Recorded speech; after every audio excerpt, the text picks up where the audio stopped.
Het is stil op de Snitsermar, maar de tarriedings van de Snitswieken binnen in volle gong. De organisatie wil op de traditionele Passenconferentie eerst een pijnlijk misverstand over uit hebben. Vrienden hier zijn dat mensen die net direct bij de zielwedstrijden belutsen binnen, net welkom binnen op het starteiland.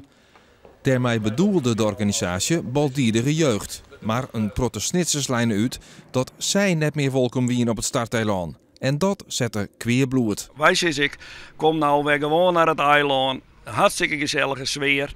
En wat er in het verleden zijn is en gebeurd is, dat moet je gewoon een keer vergeten. Want het is de bedoeling nooit geweest om dat op deze manier te doen. En ik denk gewoon dat we daar, nou dat is nu niet de nodiging naar iedereen.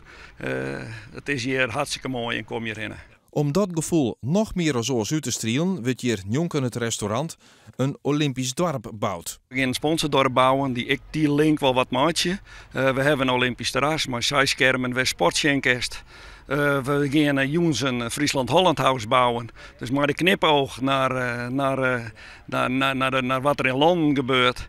En wij zelfs van Unilever de toestemming kregen om de Olympische ringen te broeken. Dus wat dat betreft dan denk ik dat we echt die knipoog maatje willen. En ik wat in dezelfde trant verder gaan. In het Friesland-Holland House is het feest en ze lijken een verbinding komen met de Frieske zieler Pieter-Jan Posma, die het op de Snitsermar successen boekte en nu meedoet onder de Olympische Spelen.